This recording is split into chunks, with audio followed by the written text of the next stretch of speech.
Bismillahirrahmanirrahim. Assalamualaikum warahmatullahi wabarakatuh. Perkenalkan, nama saya Muhammad Faris Hasibuan dari Prodi S1 Sains Data UPNVJ dengan NIM 24105411013. Pada video kali ini izinkan saya menjelaskan tentang neural network. Jadi di sini kita akan membuat dulu kerangka dari neural network. Yang pertama, di sini ada dua input. Ini kita tulis input 1 dan ini ada input 2. Untuk input satunya nilai 0 dan input 2-nya, input 2 nilai 0 dan input 1 nilai 1. Lalu kita buat satu hidden layer di sini. Hidden layer di neuron yang pertama kita tulis X1 dan juga hidden layer di neuron yang kedua kita tulis X2. Lalu selanjutnya kita tulis di sini X3 atau outputnya, misalnya Y. Oke. Lalu selanjutnya kita tentukan bobot. Yang pertama bobot W1, yaitu bobot dari input 1 ke X1. Ini kita tulis W1, lalu bobot W2 dari input 1 ke X2. Ini W2. Lalu bobot W3 kita lihat dari input 2 ke X1 dan juga kita bikin panah di sini, dan W4 dari input 2 ke X2. Lalu setelah itu kita juga buat bobot di sini dari hidden layer X1 ke output, yaitu bobot W5 dan juga bobot W6. Nah, di sini ada yang kurang sebetulnya dari input dan juga output, dan di tengah-tengahnya hidden layer. Apa yang kurang? Jadi yang kurang itu adalah bias. Jadi kita perlu menentukan bias di hidden layer dan juga di output layer. Nah, di sini X1 kita tulis mungkin biasnya 0,5, dan di X2 kita tentukan juga misalnya biasanya 0,5 juga. Nah, lalu kita coba bikin beberapa bobot di sini. Di sini juga 0,5 aja deh.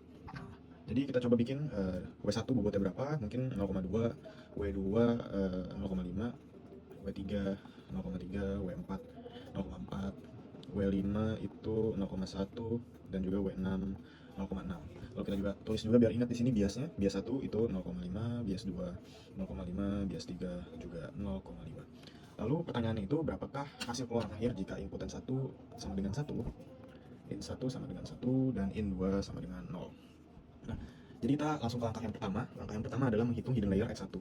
Jadi neuron H layer 1 sama dengan X1 sama dengan, jadi rumusnya itu input layer 1 dikali bobot 1 ditambah input layer 2 dikali bobot 3 plus bias 1. Nah, di sini langsung kita masukkan 1 kali 0,2, lalu ada juga di sini 0 dikali 0,3 ditambah 0,5 sama dengan ini 0,2 ditambah ini 0 ditambah 0,5 sama dengan 0,7. Lalu yang kedua X2 nya itu berapa? X2 nya itu 1 dikali 0,5 ditambah 0 dikali 0,4 ditambah 0,5. Oke, ini sama dengan 1. Oke, jadi rumusnya itu seperti ini. Input dikali bobot, input selanjutnya dikali bobot, dan yang mengarah ke hidden layernya. Lalu langkah yang selanjutnya itu langkah ketiga.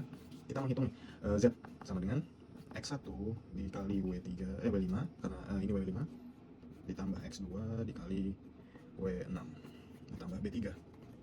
B3 itu bias artinya, jadi 0,7 dikali 0,1 ditambah 1,0 dikali 0,6 ditambah 0,5, sorry 0,5. Oke, jadi hasilnya tuh ini 0,07 ditambah ini 0,6 ditambah 0,5. Oke, jadi selanjutnya apa? Selanjutnya kita hitung ini sama dengan 1,17, dan yang terakhir kita menghitung fungsi sigmoid dari output tersebut. Nah, jadi di sini fungsi aktivasi, kita tulis fungsi aktivasi, activation function ya di sigmoid ini. Maka Y sama dengan 1 dibagi 1 ditambah E dikurang 1,17. Nah, karena ini fungsi sigmoidnya adalah 1, karena berbeda-beda, ada minus 1, 0, 1, 2, jadi sesuai pangkat, maka 1 per 1 tambah E pangkat minus 1,17, yaitu adalah 1 tambah 0,31036. Jawabannya adalah 1 dibagi 1,31036 sama dengan 0,76315.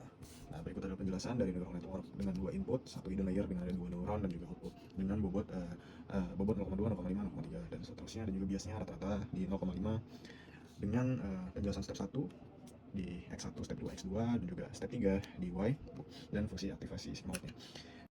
Lantas implementasi dari neural network ini ke bidang kesehatan, yang pertama adalah analisis citra medis algoritma deep learning, misalnya dengan convolutional neural network, yaitu neural network yang lebih advance lagi, misalnya untuk X-ray, CT scan, MRI. Nah, selanjutnya ada juga prediksi resiko dan pencegahan penyakit. Jadi misalnya memprediksi fluktuasi kadar gula darah pada pasien diabetes untuk mencegah hipoglikemia, itu juga menggunakan basis dari neural network. Lalu ada juga pengobatan presisi, personalized medicine, misalnya menganalisis data genomik DNA, yang dimana basicnya juga dari neural network. Lalu bisa, insya Allah semua selesai. Terima kasih, saya Muhammad Faris Hasibuan, 241054103. Assalamualaikum warahmatullahi wabarakatuh.